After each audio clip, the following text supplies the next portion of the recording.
Hi there, my name is Aaron Short and welcome to my YouTube channel. I'm back with another live interview. Welcome to everyone in the chat. Please let us know any questions and thanks for spending your time with us today. Today we're talking about an app that's very well known. It's called OnSong and I have Jason Kickline here from OnSong. How you doing, my friend? Hey, good. How's everybody? It's great. Thank you so much for joining us. I know we often hang out at NAM and things like that, and I missed that this year. So I'm so glad we can chat online in this virtual way. And your app is so interesting. I just started a new series about apps because I feel like there's so much untapped power or tapped power that people don't know about in these phones and iPads. And I put a question on Facebook to my musician friends. I said, "What apps do you use right now on your iOS devices?" And well, I know we can use Android as well, but what do you use on your devices?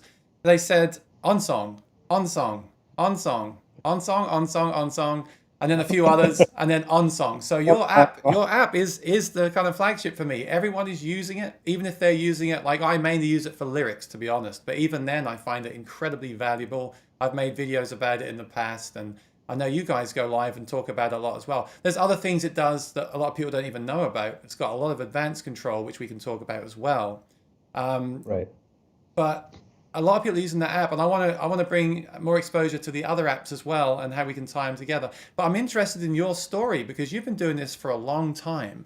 Before we get into the company, can we learn about you? Like, where are you from originally? Are you a musician? What instruments do you play? Things like that.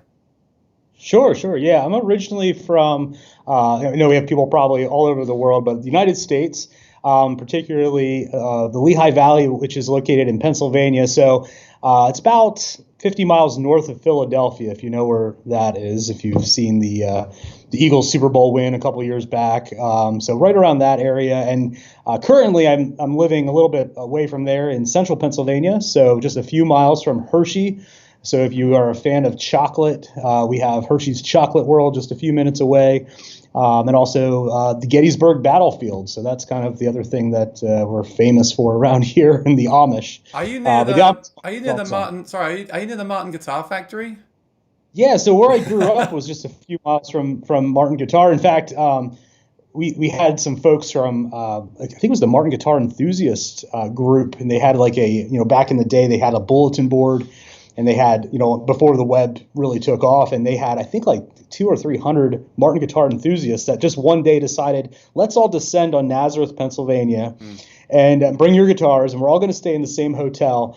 And it's just they basically took over the town, and they invited OnSong out a couple of times just to come and tell, because everybody was using OnSong out there. But it was just so much fun. They just kind of jam out in this hotel all night long, and then wake up the next day and hang out at the Martin factory and stuff. Yeah, so Martin Guitar is very close to where I grew up. Very cool. Yeah, I think that's called Martin Fest now. That's once a year. They would have just had it, but they didn't have it this year, obviously. And so you're even involved in that as well. That's cool. See, Yeah, everyone's using OnSong. a little bit. Yeah, it was. It just started as something they did, and I guess Martin would like invite them into the factory and cook food for them. And I think eventually it just got too big, and they decided to just shut down Nazareth and have a street festival instead. So, Yeah, yeah, it's just people are really enthusiastic about their instruments and what they use to do what they do.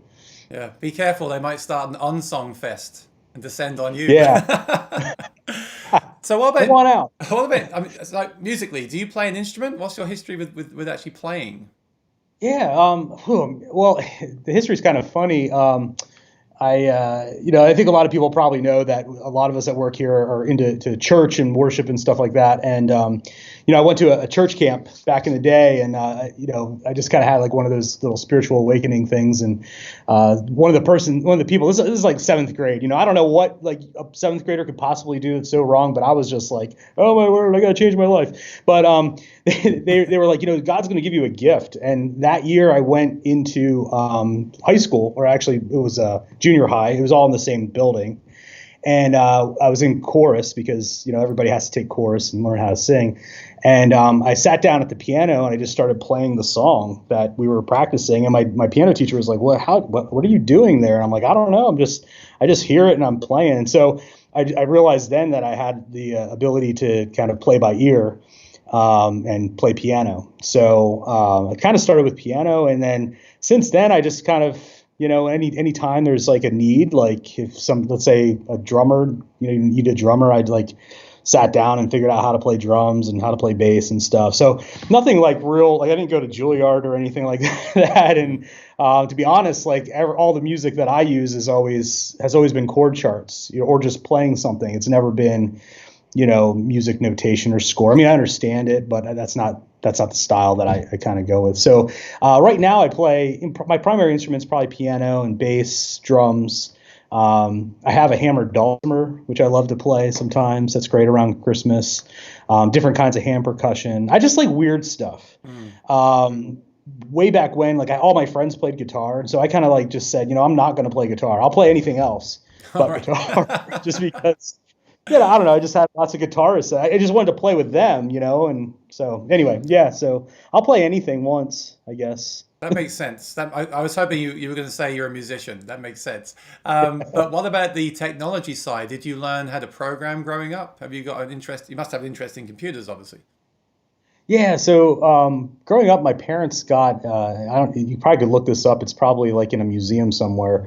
It was called a TI 99A, and it's by Texas Instruments, and it was sort of like a Commodore 64, I guess. So you hooked it into your TV with like tied into the antenna or something. And my parents got it. They got all this stuff, including like a voice synthesizer. And, you could put cartridges in and play the games, but you could also put a cartridge in and program it, just using basic language. And so, not that we did anything fun, but that kind of at least got me started with programming. And I kind of grew up in that weird time frame. I don't know how old you are, Aaron. I won't ask live or anything. That's fine. I'm 40. 40. Okay, so you and I are about the same age, and we kind of grew up where there wasn't technology when we were young, and then we were kind of like thrown into the technology. Computers were just getting started. So, I was kind of the kid that convinced my parents to get their first computer. And I was also the kid that, while they were gone the one day, I decided I would try to do something to the computer and broke it.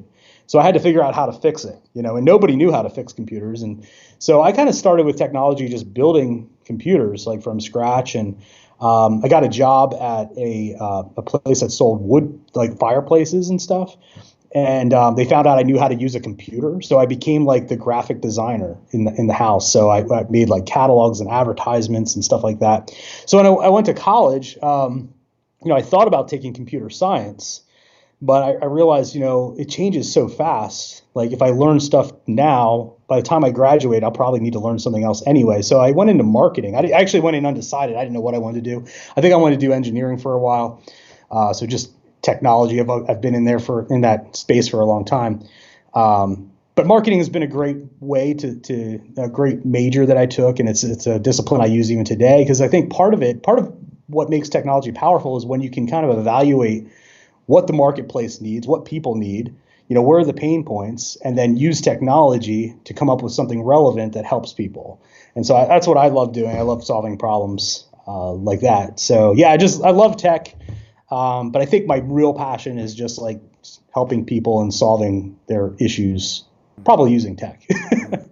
Okay, that all makes a lot of sense. Now, before we get into the actual development of the app, let me just run over to the chat and say hi to our friends. Alec Bourne is here. I'm sure you know him. He runs a group on Facebook, which really got me into this whole MIDI app thing, which is the Mad MIDI Scientist Club. If you're into MIDI in any way, please go and join that Facebook group. They're a great bunch of folks there that help people with their MIDI rig. And I'm sure you know him very well, because OnSong has a very good way of controlling other things with its MIDI as well, which we'll talk about later. And that's why everyone there is using the app to control other gear as well.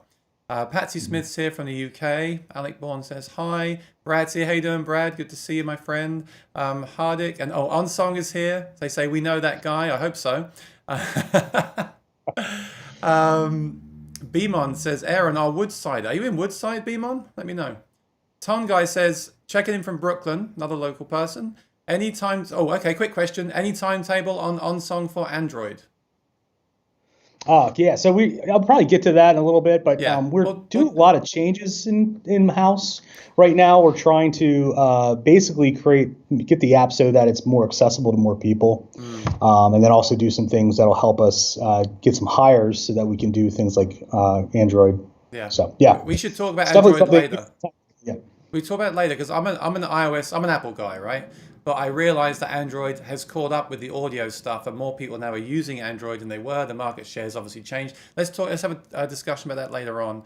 Jason's here from Germany. He likes this time because it's earlier for him. I don't blame you because usually I go live later on and it's like middle of the night for him. Kevin's here, most excellent. OnSong. Oh, our OnSong hiring right now. Well, not Maybe. right now, but we do have a number of folks that are helping us out on our Facebook page and answering questions and stuff. So if you are an OnSong expert, definitely reach out to us. We have some programs that we're working on right now. We'd love to get you involved. Awesome. And yeah, I'm sure companies are always looking and expanding, right? So yeah, send your CV. I think he was kidding, but I don't know with Kevin. Um, uh, OnSong says Alec is our hero. That's nice. He does bring a lot of awareness to this stuff, and it's good that he's doing that. I appreciate it. And he says it's the best.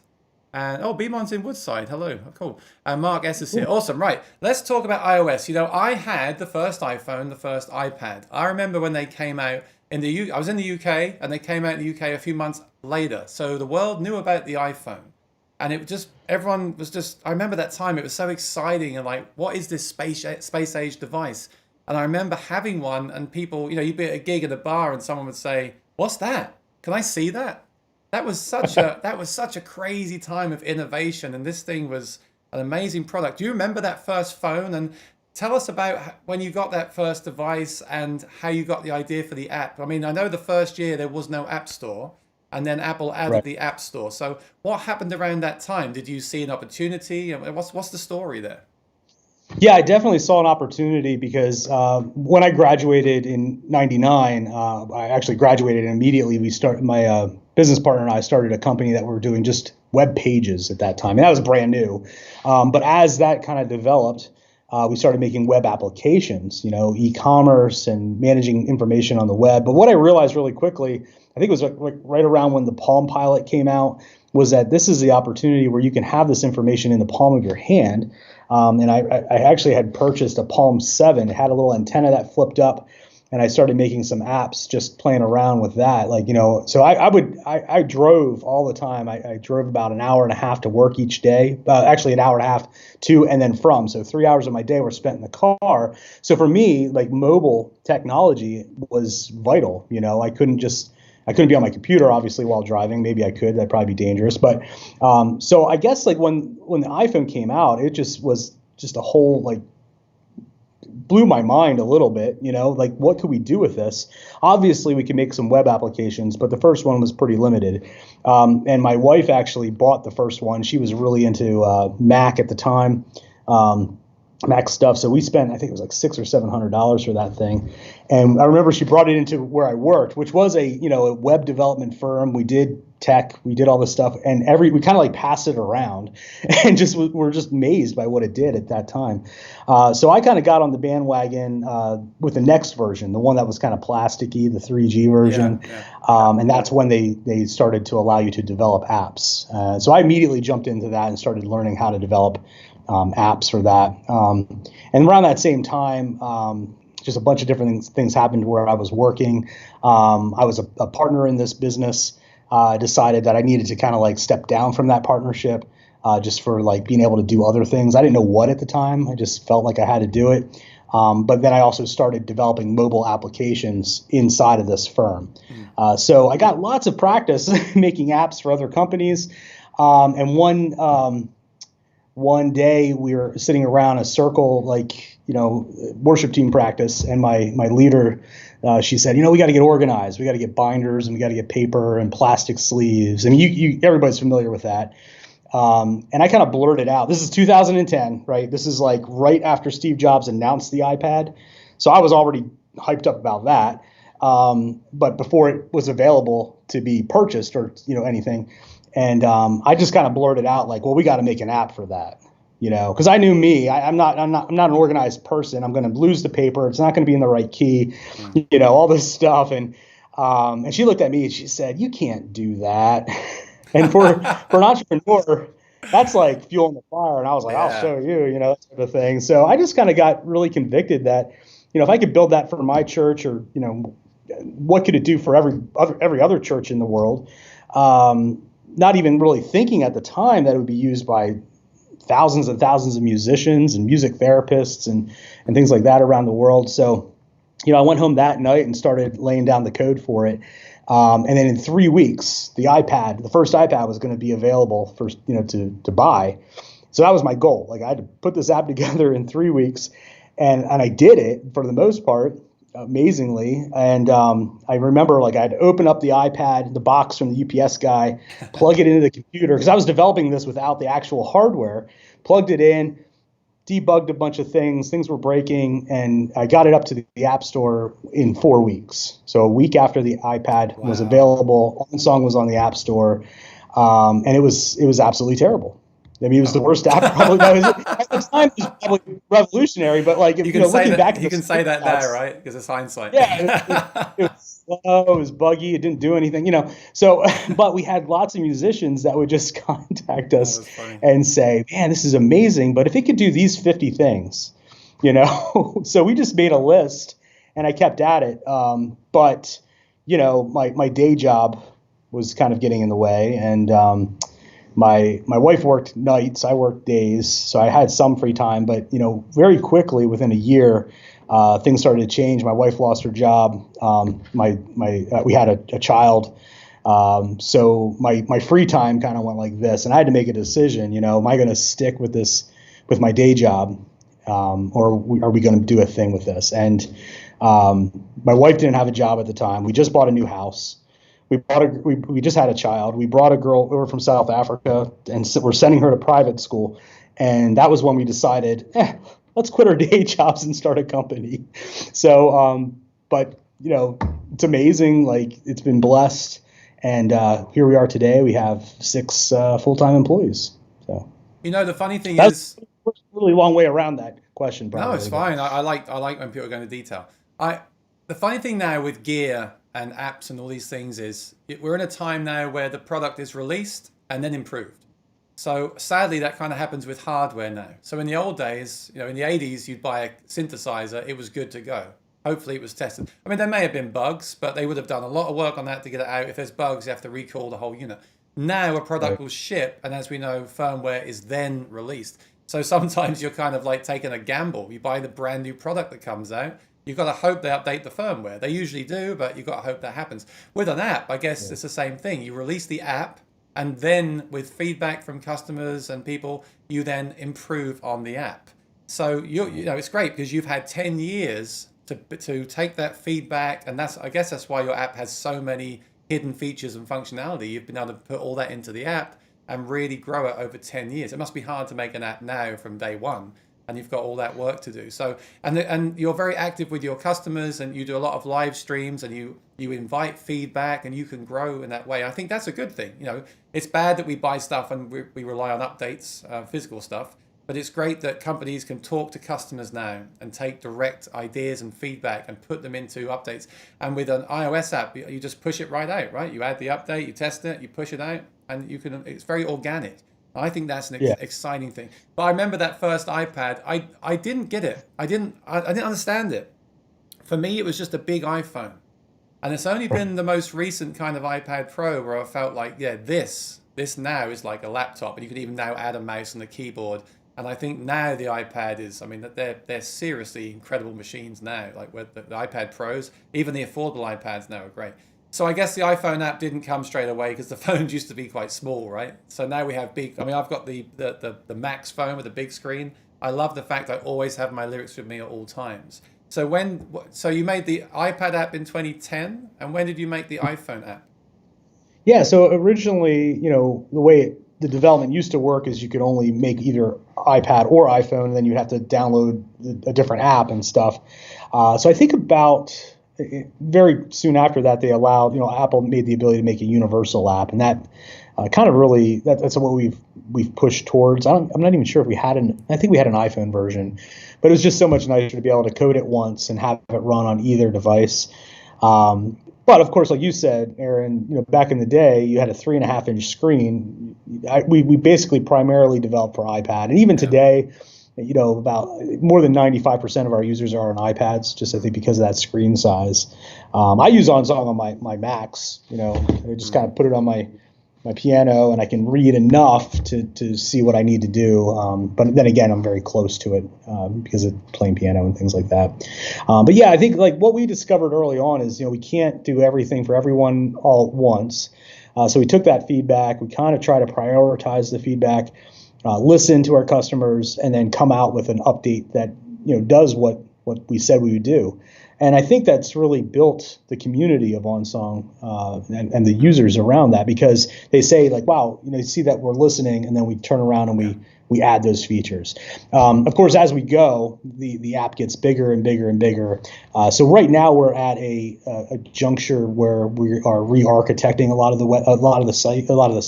the app, so that it can do the things that we're being asked of it to do. It's kind of like, you build a house and you're like, well, we only need 3 bedrooms. So you build your foundation, and then as you go, you're trying to like add stuff on, and at some point you realize like, oh, we gotta make a bigger foundation here.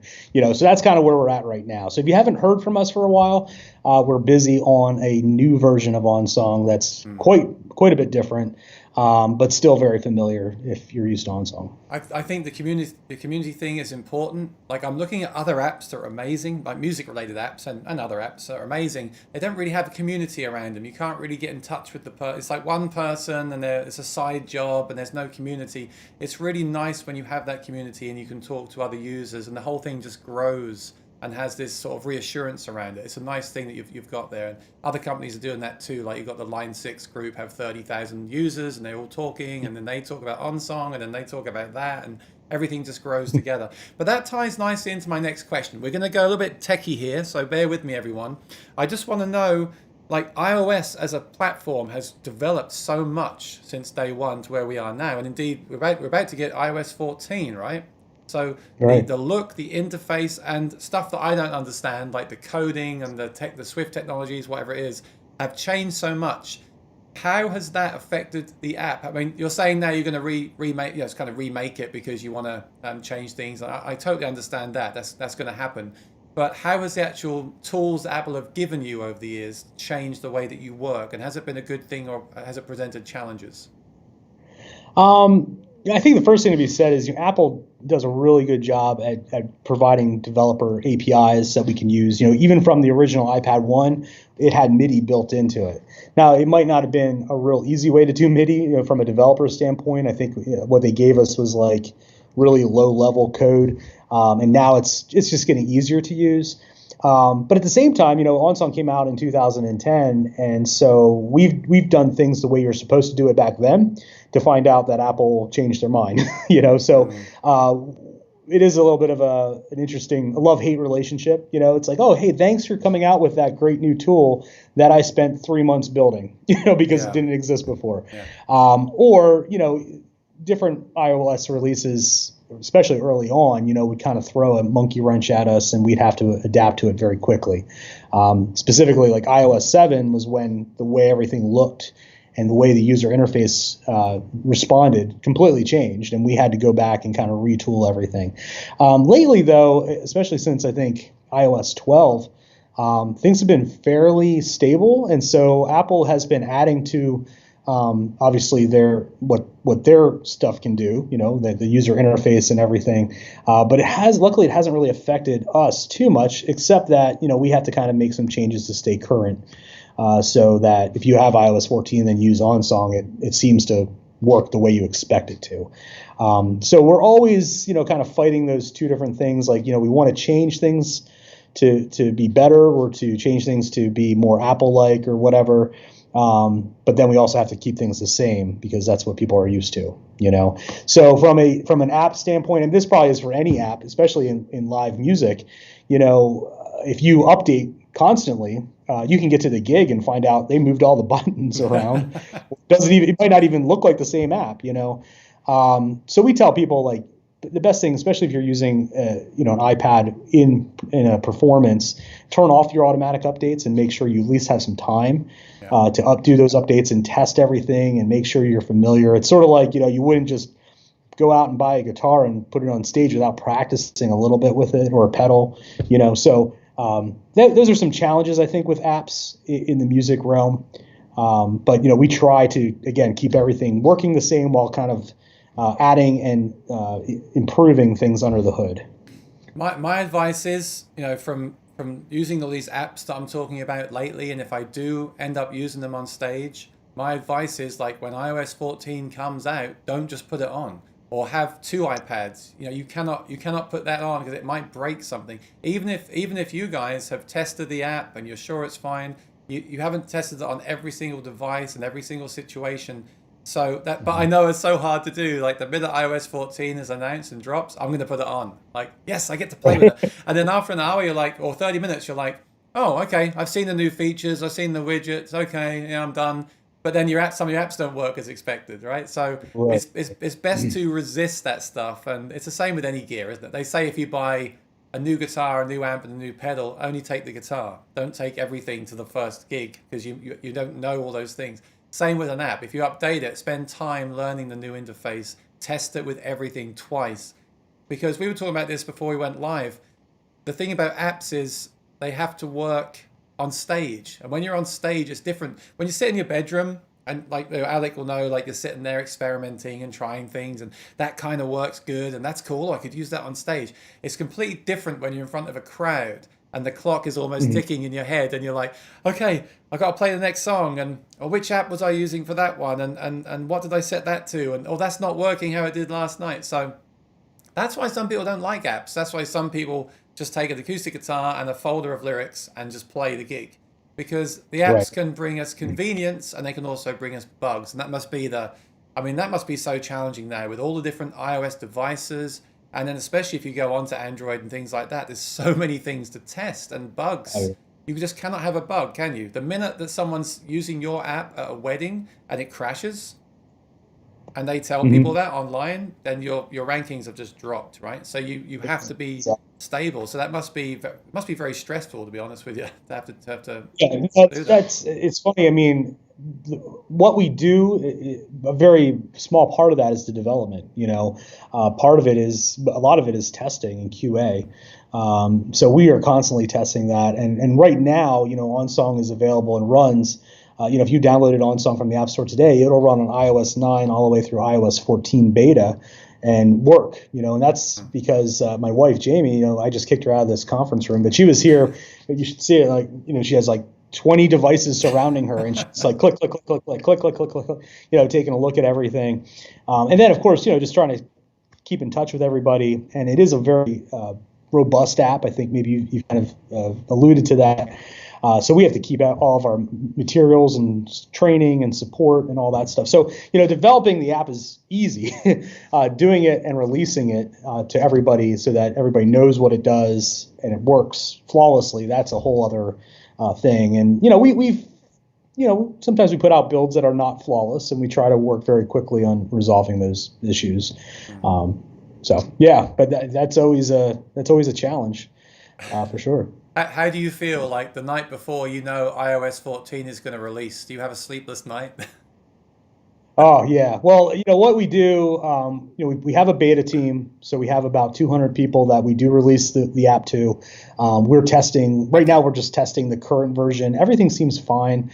So I'm feeling okay with iOS 14, but I think that what you said it makes a lot of sense. You got to wait, because even though OnSong might work perfectly, it might not work with that one app that you use, or the MIDI dongle or MIDI adapter that you have plugged in. I forget which version, maybe in iOS 13, but everybody's Yamaha BT or MD01 or whatever, the MIDI adapters, the Bluetooth MIDI adapters, some of them just stopped working. So they contacted us, and of course we're like, well, it's probably either Yamaha or Apple. And at some point it got fixed, but it wasn't us. We didn't break anything. It was Apple or Yamaha. So I guess what I'm saying is, even though we think it's working perfectly for OnSong, it might not work perfectly for your scenario. So typically what we do is, when iOS 14 or iPad OS 14 comes out in October, we're going to tell you to wait and hold off. And we're going to continue testing, but really what we're trying to do is listen for the people that decided they wanted to try iOS 14 Right. and see if we hear anything, because once it goes out in the wild, that's where you start realizing, how good is it performing with everybody. And so usually within a month we have a good feel. for how that's working with everyone. Is it possible to, I can't think right now, is it possible to roll back? If I update the app, can I go back to the previous version on iOS or not? So not an app version. Usually the App Store is pretty picky Mm. with that. Now, way back when you could install the app from iTunes, and then you could always kind of pull a version of the app and reinstall it. But now with everything being, you know, Yeah. all wirelessly and everything, it's a little trickier to do. Yeah. And that's one thing that we would really love if Apple did is just, hey, can you have a rollback to the previous version option? Yeah. Because sometimes things just don't work. Yeah. And now, you're stuck. We're, burning the midnight oil trying to fix the problem. It would just be nice to say, hey, just flip back and give us another week to get this straight, Yeah. How long? I'm interested how the process works. Like, how long does it take Apple to? What's the process? So you get a final build and you upload it through the computer to Apple, and then how long does it take for them to? Is it like random? How long it takes for them to approve it? And is there any? Has ever been a situation where they didn't approve it or they found something? Yeah, usually when you first start it or launch an app, that's when you find a lot of issues. Or Apple will kind of get back to you and say, well, you can't do this, you can't do that. Because, keep in mind, it's not just technical, but it's also all these guidelines that they have. And when we first launched OnSong, they had a particular issue with the way we were handling saving files and importing files using what used to be called iTunes file sharing. Now it's just file sharing. But, so we had to make some tweaks just to kind of make Apple happy, I guess. And I think that's a good thing. I mean, when you buy into the Apple ecosystem, the walled garden, as some people say, you are getting some level of quality. So they won't let you put out an app that is buggy. I mean, to some degree. Obviously, they can't test everything. But once you're kind of through that, then, recently it's been, we upload the build. We test it through Apple's testing tools. We send it out to beta testers. And once we feel really good about that build and we've tested everything that we've changed, we release it to get approved by Apple, to get reviewed. And that usually takes less than a week. So that's one of the things, it'd be nice if we could just make a quick change and fix some things, but usually takes about a week for us to go from, hey, we feel pretty good about this to actually, going live to our users. So let's talk about business then. How does your app make you money? Like when you first released it, you've changed your pricing structure, right? Can you just, I honestly actually can't remember now. I have the app and I use it, and I think I bought the added upgrade features that you offered in the app. But didn't you change that last year? Can you just give us an overview of how you've monetized the whole thing? Yeah, so when we first started, we decided to charge $5. $4.99 US, and at the time that was like halfway between the maximum that Steve Jobs really was hinting, wink, wink, nod, nod, that you should charge for an app on the App Store. So I said, well, let's do $5, and at the time I just wanted to help churches. But I thought, if I could make some money, then maybe I can do this a little bit better than if I gave it away for free, right? So let me charge something for this. And what happened very quickly is obviously it took off. We had lots of downloads. And we had a lot of support. We had a lot of people asking questions, and we realized, man, we need to hire some people to help us with this, right? So OnSong is probably one of the odd apps that has increased in price and still has remained a top app. I think a lot of app companies might have either gone out of business in some cases, but we said, we actually needed to slow down how many people were buying the app just so that we can kind of keep up. So we went from $5 to 8 to 10. And every time we changed the price, I always felt terrible about doing it. Pricing is really complicated, but we would have people that say this app is worth $500 to me, but right now it's only worth 50. I'm like, well, you bought it for 10, so you got to reset your expectations a little bit. But so at this point, OnSong is $30 for the app, which for a lot of people, that's that's probably one of the most expensive apps that they ever would buy. And then, of course, we had some in-app purchases in there. And all of that wasn't, I'm not driving around in a Lexus or a Mercedes. But, all this takes time. It takes development. It takes support. Everything costs some money. And so we quickly realized, we want to have this ongoing relationship with our customers. We want to continue to provide you value and even services that work well with OnSong. And so a one-time fee, that kind of gets us at least going somewhere, but it's not going to remain sustainable for absolutely ever. And so we don't want to abandon what we're doing. We want to kind of keep doing what we're doing. So what we've done, I think it was at the end of 2019, is we started to offer a premium subscription. And the idea there is, yes, you already bought the app, you get what the app has, or you might have already purchased the app. Some people bought it when it was $5 and have all the new features. We just kind of kept adding them because we're so grateful that you bought it back then and told us what we need to change. So now we offer this subscription, which gives you all of the new features that we've done, all the stuff that used to be in-app purchases. That's all included, and then we're also offering premium technical support, and that's just really the beginning. Some of the other things that we want to start adding, are services that would allow you to, for instance, be able to change your library on any web browser anywhere in the world and have your devices automatically update, things like that. But we had to start somewhere. So we started doing this subscription. And the other reason we started doing that, there's a couple of reasons, is we want to bring that price point down for a lot of people. Because a lot of folks, like yourself, you might have it because you are, the band leader, and so you have the latest and greatest tech, but all the people you play with, maybe they don't want to get that. They don't want to spend $30 because they would only use it to view what you send them. So with this subscription mindset, we're going to be making OnSong available for free on the App Store, which means that you're going to be able to tell your bandmates, hey, go grab it so I can send you the set so we can all play this together, right? And then if you want the additional features, then you would pay a little bit more money than per month and get your technical support and these services that we're going to be adding as well. And the other thing that lets us do is get it out into other places other than just the App Store. And that's one thing that we're really excited about. Like you'll be able to, if you're a church or if you're a musical group that goes around and plays, weddings or whatever, somebody can purchase the OnSong and make it available to you. So you as a musician doesn't have to buy it. The organization can purchase it as well. So it kind of gives us that flexibility to do all that and allows us to keep making a great product. Yeah. I get it. Pricing is a very difficult thing because everyone. I mean, let's be honest. No one wants to pay for anything these days. That's the way things are. But I get it, and obviously I can see you've grown the company, so you need to make more money. You've got more employees to pay, right? It totally makes sense. I think I do see a lot of companies now moving to subscriptions, and my goodness, I have so many subscriptions to all these different things now.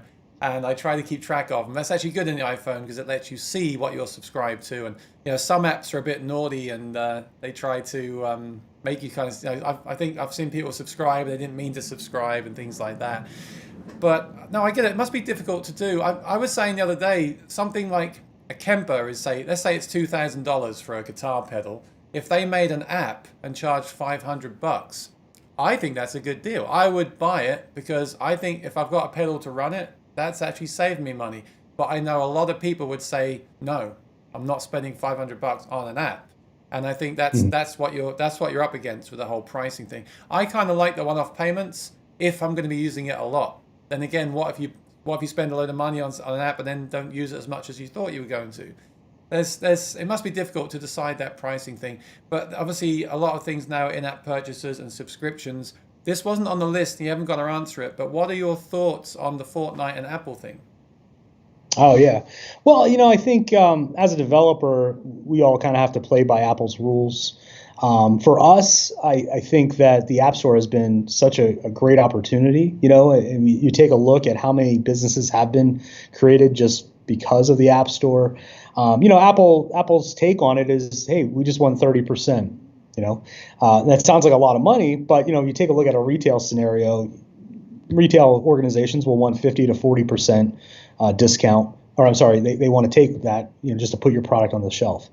So 30% isn't too bad, and the fact that some people will be like, "What are you talking about? Too bad," but the other thing is they handle all the credit card processing, they handle all the taxes, they handle all that international stuff, all the refunds, all the stuff that we didn't have time to handle. So I think if we had to do all of that and then pay the credit card processor and deal with security breaches and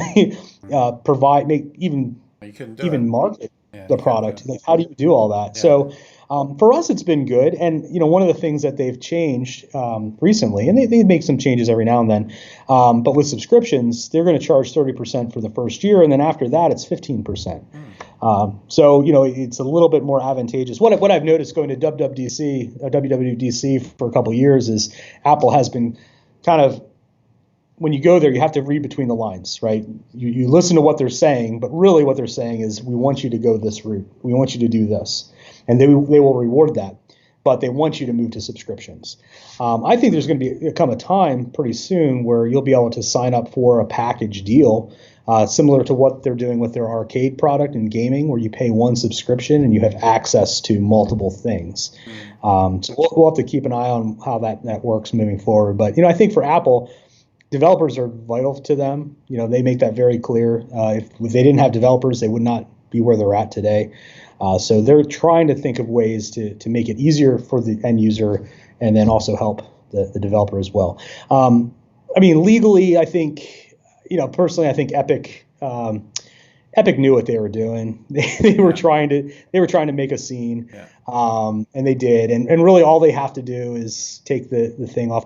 All Apple says is, hey, you could buy it outside the app. Just make it the same price as if you buy it from us. That's all they want. Right. So for OnSong, we're going to be offering eventually, you can buy OnSong outside of the App Store, but we have to keep the same price. That's it. And we can't promote it inside the app. That's really Apple's rules. Right. I agree. I've got no problem with that. I mean, as a YouTuber, like if I go live on the weekend and someone gives me a $10 super chat, YouTube take 30%. Now that sounds like a lot of money, and it is. And I could say, hey, send to me on PayPal, I get more money. But I don't really have a problem with it, because look what I have here. I have I bought my hardware and everything. I got my camera, but YouTube are giving me a way to stream in 4K if I want to the world, store the videos in the cloud, and give me ad revenue, and allow people to search me in the browser and come up. I think it's fair enough. I mean, it's all business, right? And I think it's fair, and I think it's the same with Apple. You can't start trying to go around the ecosystem. Apple are giving you tools, promotion, like you said, technology and security and all these things. So you can't try and cut them out of the picture. I don't think it's fair either. Definitely not. Right. So, hi Bob Dobson, how you doing? Thank you for another fine learning opportunity. Yes, if you haven't got OnSong and you're a musician, you should get it. I do want to say on record, when I was growing up, I hated it when people had those big ring binder folders in front of them on stage. And I did a music degree where they told us you have to learn the lyrics, and I didn't always do it. I wasn't the best student, but when I watch someone performing and they have those ring binders that cover the guitar, it drives me crazy. I'm like, you should learn your lyrics. And I always used to learn my lyrics, so I didn't have a ring binder. Now, when I got OnSong, and I do like it on the phone, because the phone is a decent size and it's right there in front of my face. Now, even that can block your face if you're not careful. You've got to be careful with these when you're performing. But it gives you the ability then to do new songs. And, I used to play weddings and have to memorize a new song, and it just stressed me out. I'm like, why have I got to memorize this song? I find it so hard to memorize lyrics. Once I memorize them, I'm good. The rest of my life, I'm good. But if I've got to learn a song in a week, it's really hard for me to learn those lyrics. So I find it an amazing tool, because with my phone on the stand in the right way, it doesn't block the performance, and it allows me to try new songs and play old songs and what's funny? I did a cover a few years ago, and the song was actually I got the lyrics wrong, and I can't live it down. My friends keep saying, "Why did you sing the lyrics wrong?" Why? And I said, "Well, there was back at a time when I memorized the lyrics and didn't get it correct. I started to slip over the years, and I forgot the lyrics. With OnSong, I've gone back and kind of relearned a lot of songs, because I have it there. I load it up and I have it there, and I make sure I get the words right. Technology gives us amazing tools, and it can also make us a bit lazy, I think is what I'm trying to say. And I think as a performer, a singer, it's very important to still learn your lyrics and not rely on the app. But the app it's such a great tool. It's been so useful to me in what I do, and I really just use it for lyrics. Now, I want to touch on the fact that it does have these MIDI capabilities, and you can project lyrics onto the screen and things like that. And with my app series, like this is something that I'll say in all my videos. I need the other developers to take the MIDI more seriously, because your app can tell like my Helix to change presets, but it's very hard to make your app kind of tell Quantaloop to change to a new preset. Now you can do it with Quantaloop, but some of the other apps, like I need to change to a song in OnSong, and then all my other apps change to that song and that preset as well.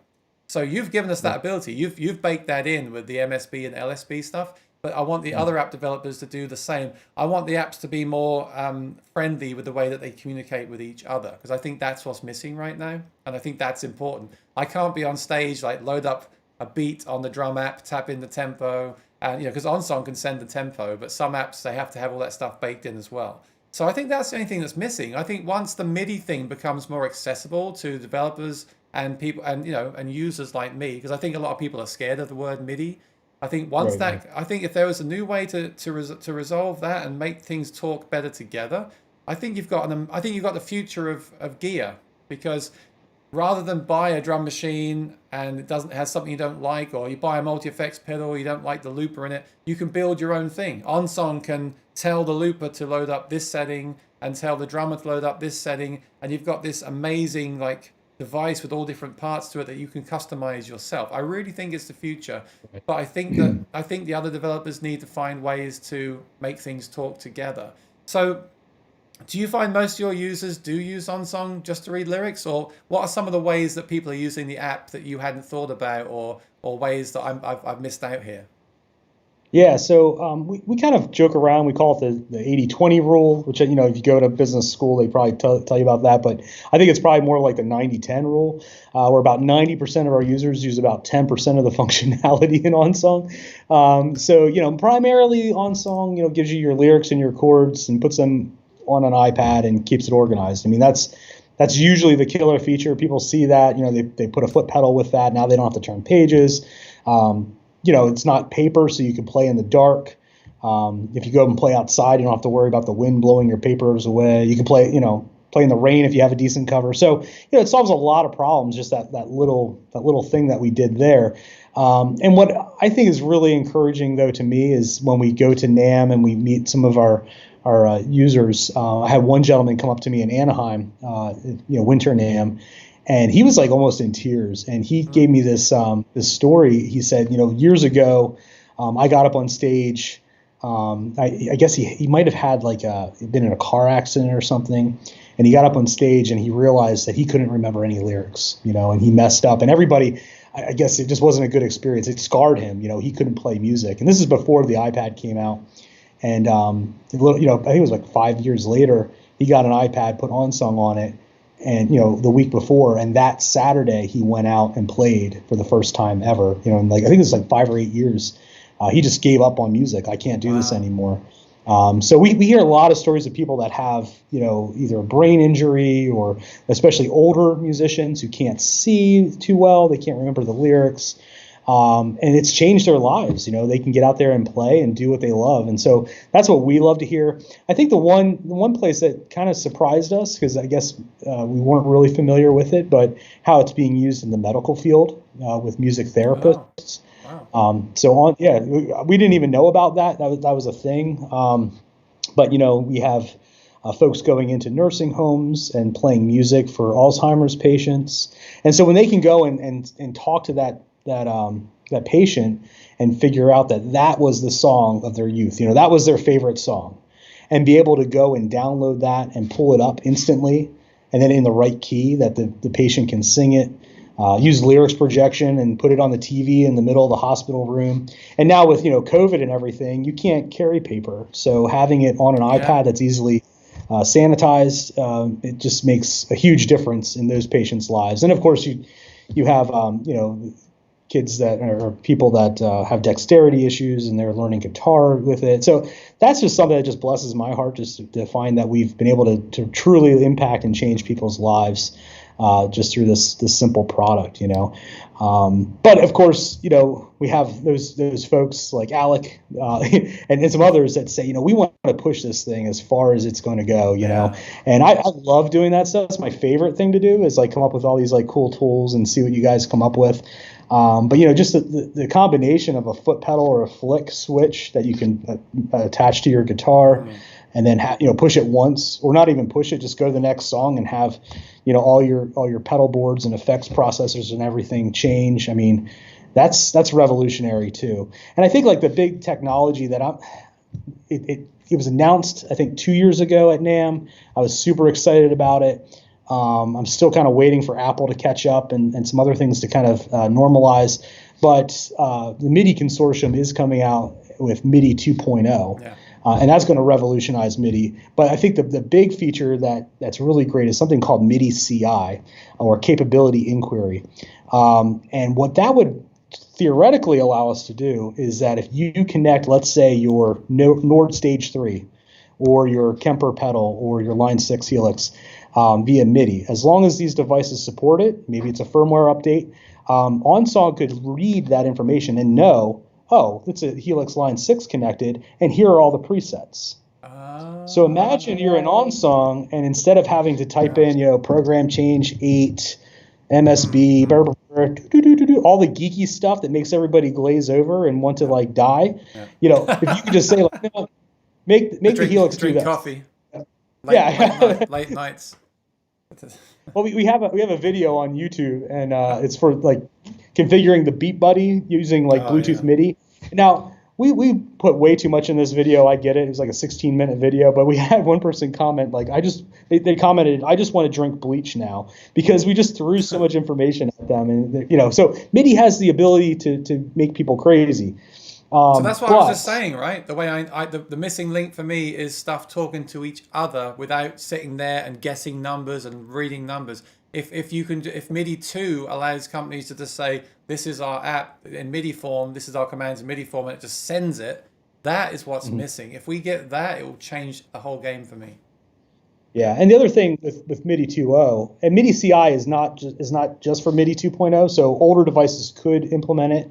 But MIDI 2.0 also has this notion of profiles. So if you had, let's say, a mixer, a soundboard in the back of your, front of house, like far away from the stage, it could connect to MIDI and say, hey, I'm a mixer, and our app can know how to interface with that mixer as if it were any other mixer. Do you know what I mean?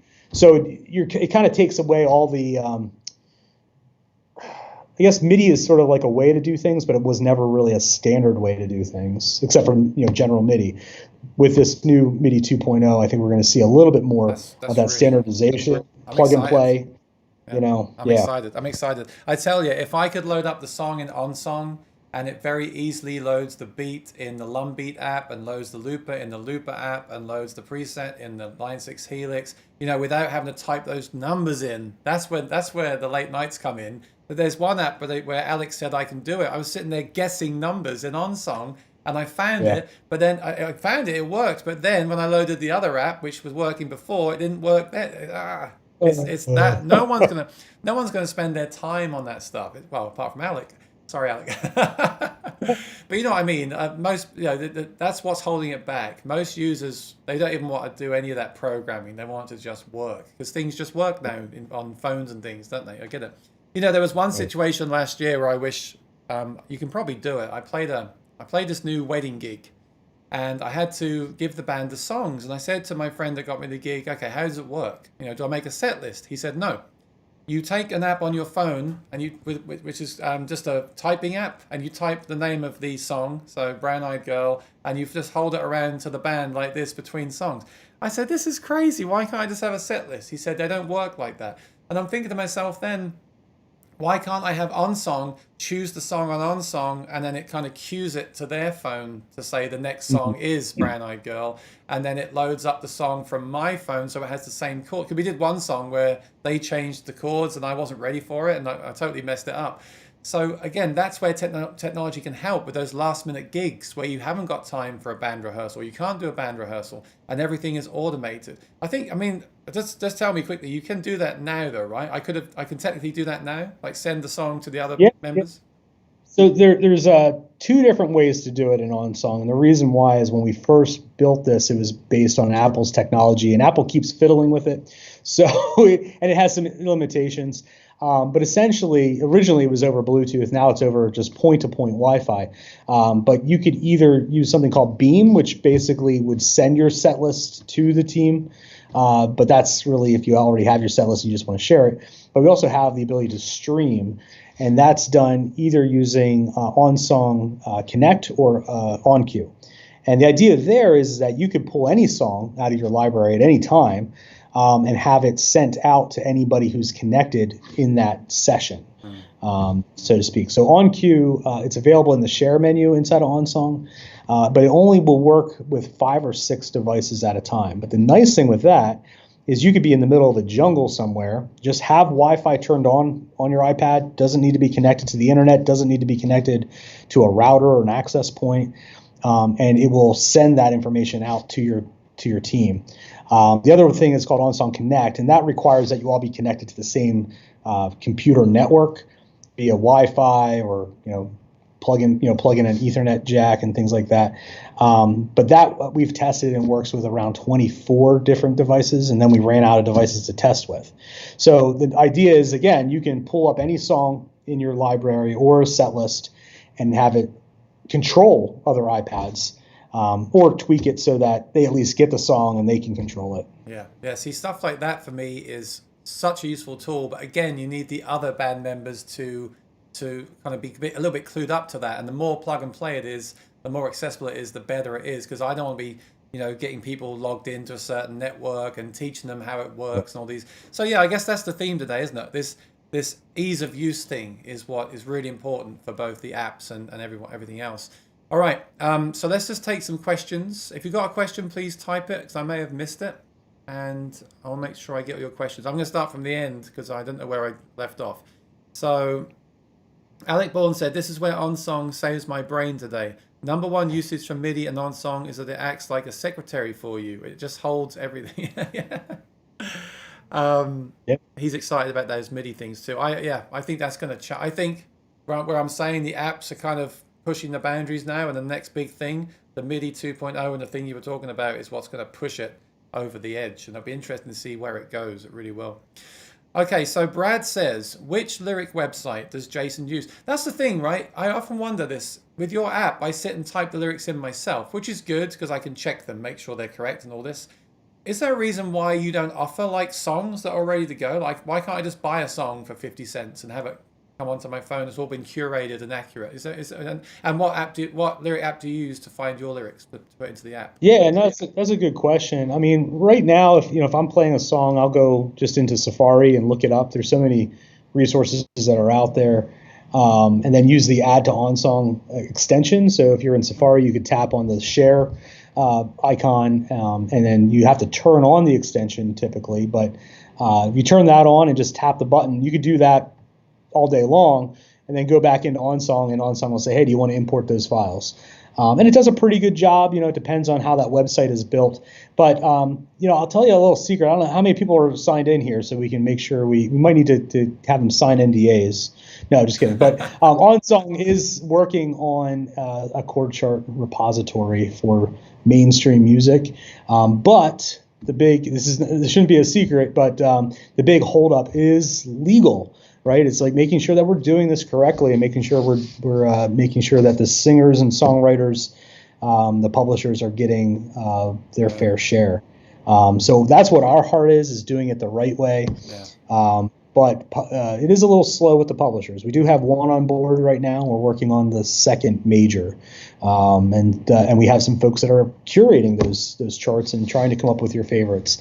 So yeah, that's definitely in our heart and what we want to do for you. We kind of depended on some folks previously, and they fell through. So we were pushed back a couple of years just because of that. So, but we're definitely working on that. I think that's great. I would do that because I'm lazy. I can sit and type them in and check them and format them. And I like to do that because I have a certain way I have them looking and everything. But if I could just buy my main set list and then beam them to the rest of the band, and they have the same accurate chords and everything, and it looks a certain way, and yeah, I would totally do that. I think a lot of people would love that feature as well. Brad says also, I think I know the answer. So why are you asking, Brad? To this already, but are the downloaded backing tracks stored on the iPad? And if so, are the files compressed? So is he saying that you can, I haven't done this, can you add a backing track to a song in OnSong so it's tied to the song? Yeah, so OnSong right now has a couple ways you can do that. One, you can have the song in what used to be called iTunes, and now it's the Music app or Apple Music, Mm. and you can link those tracks to your song, to your document inside of OnSong, and then play it back as a backing track. But what a lot of people do is they'll bounce their own tracks, or they'll download some tracks and use the OnSong audio library. So you can add your own MP3 or WAV files, uncompressed or compressed. OnSong does not compress them by default. I mean, you could just bring in WAV files if you want your backup to be 30 gigs. You can do that, I guess. I prefer just MP3s or M4As, something that is compressed, but maybe not super compressed, because I think a lot of folks, when you're playing along with it, you're probably not going to hear some of that compression.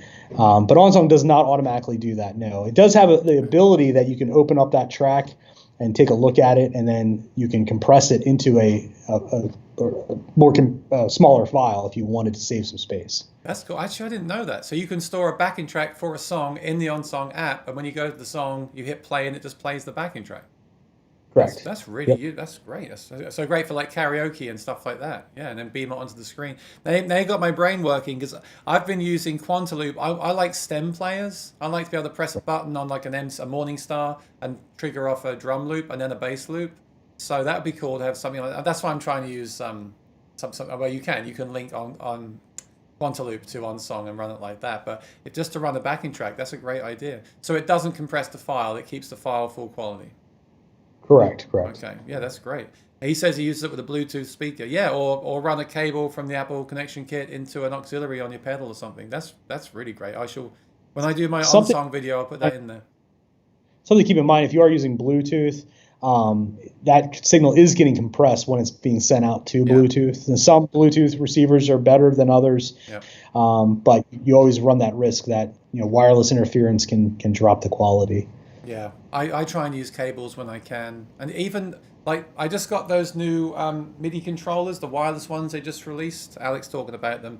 I love all that stuff. But I did I did a live stream the other week, and it didn't work. So I try and use cables, especially for audio. I try and use cables when I can. But yeah, Bluetooth again is another thing that's very useful and very cool. But of course, be wary of interference, especially in New York City. Okay. Brad said, remembering all your lyrics is almost impossible with over 80 songs. That's nothing, Brad. Come on, get to work. And Alex says, MIDI scares people until they realize the power. Yeah, once they realize the power and what it can do for them, they're all into it. But then once they hit that brick wall of numbers and this doesn't work and this works, then it doesn't work, that's the problem. And that this new MIDI thing seems to be saying it will fix that. So if you've got any last questions, please put them in the chat right now. I've got on spam, which I should take out. And then on the Bose S1 Pro, it's rock steady. That's good to know. Yeah. But I think with me, I'm in New York City. I've got so much Wi-Fi traffic around that that can be the problem for me, just being in the city like that. Yeah, the CME wide-eye. Oh, is it wide-eye or WIDI? The MIDI WIDI. Must be WIDI. Yeah, the CME WIDI Master. Have you heard about those things? I have. We don't have one in here to test at this point, so I'll probably have to take a look at some of that. But we tested with just regular Bluetooth MIDI devices from Yamaha. I think Quicko had one and things like that. We've never had problems. I think we might have had like one person once say that it didn't work. So I would say, again, like you said, Aaron, if you're doing anything with audio, try to stay wired if at all possible, because man, it gets complicated, especially in a crowded environment like New York City. But MIDI seems to be, you're sending very, very little data when you're sending program changes and things like that. So it should be a little bit more consistent. Yeah. Well, I use a looper as well. I use the MC8 to loop with, so I just want the least latency and the most. But but don't get me wrong, it does work well. I've used it to loop and it's fine. It's just when I'm on stage, despite loving technology, I still think cables are just by default more reliable than the Bluetooth stuff. And I just have a lot of issues in this apartment building with interference and stuff. But I just got those new things, and I'll be testing them on the channel. So watch out for that video. And again, thanks to Alec for telling me about them and making me spend my money. That's that's awesome. So I'm just about done. I was going to say, it sounds like you're working on lots of new things. Like you're going to re-engineer the app, and I'm hearing about Apple Silicon. So I guess will there be a version for the Macs when they move over to that as well, so we can just load it onto the Mac? Yeah. So what we're doing right now is Apple's changing a lot of things. So we actually have to retool a lot of things that we've relied on in the past because Apple doesn't support it anymore because they are moving towards Apple Silicon. So one of the exciting things is it looks like we haven't been able to test it yet because we don't have a new Mac with a series processor, but it looks like OnSong is going to be able to be run on a MacBook here probably by the end of the year, just out of the box. Now we might be able to make some changes and make it work a little bit better, so it's not just a touch interface or whatnot. But that's exciting news. But what we're doing inside of OnSong is we're re-architecting the way our rendering engine works. And right now, it's not going to do everything out of the box, probably when we release, but the groundwork will be laid that we can add new rendering engines. So we will be able to do more formatting options, columns, cool things like that. So hopefully that's coming soon. And we're also adding some new annotations. I know one of the things that Alec has asked for a lot is, can I, drag something like a sticky note onto the screen and make it a MIDI controller, make it a slider or a knob. And the new architecture is going to allow us to do a Oh, lot of wow. that. So, Wow. so Cool. stay tuned for that. And the way that we're going to release this new version is it's going to actually be a new version of OnSong. It's going to be available for free. So if you already have OnSong, you'll have that on your device. You don't have to pay again or anything. And if you're a premium subscriber, you can just sign into this free app and unlock all the stuff you currently have in OnSong. But we're doing it that way because so much is changing. We don't want to throw that at people right away. We actually kind of want to send it out there and let the new users check it out and make sure everything works the way they anticipate.